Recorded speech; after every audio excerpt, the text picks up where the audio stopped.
bipartisan Iraq study group finds that we are double mega screwed like a small-town hooker with the Navy coming on shore leave. Oh, James Baker, you're an American classic. Hey, hi, Lunchbox. Woo! Did you read Mahmoud Ahmadinejad's letter to the American people yesterday? I am blushing. He was so effusive with his noble Americans this, and how inclined I am to the good, and how pure my human essence is. Oh, Mahmoud, please. You had me at Zionist regime.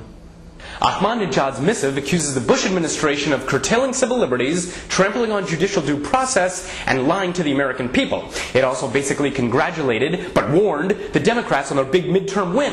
Bush, in response, has been working on a letter of his own. Here are some excerpts.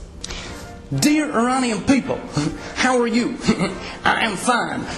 Thanksgiving was good, except the twins were kicked out of Argentina or something like that. Oh, but man, the turkey was juicy. I had a big old drumstick, 2 helpings of stuffing, and I've included some leftover white meat in the envelope for you. Hey, does anyone want to give some money to a kick-ass new library? So Bill Frist said he's not going to run for president. Oh, bollocks. The Hotline blog notes that while in office, he felt hamstrung by his inability to exact change, and he was conflicted in his partisan disagreements.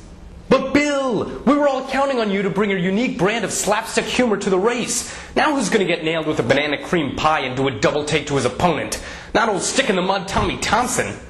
This past Sunday on Meet the Press, Arnold Schwarzenegger dismissed James Inhofe's claims that global warming was a hoax as from the Stone Age. Yesterday, presidents of 22 unions representing over 10,000 EPA scientists sent a petition to Congress to protest the lack of progress in addressing global warming. And meanwhile, the EPA was defending itself in front of the Supreme Court.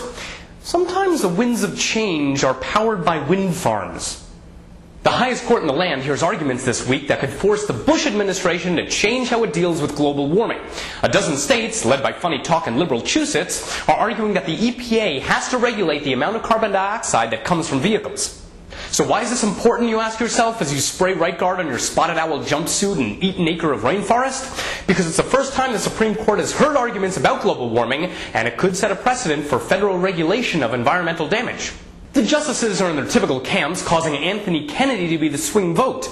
And while the mysterious Kennedy is enjoying all the paparazzi attention, he did cite a precedent case of 100 years ago which enabled Georgia to sue Tennessee copper companies because of harmful sulfurous emissions. Which explains Georgia's state motto to this day, which is, whoever smelt it, dealt it. Ladies and gentlemen, that was Lunchbox.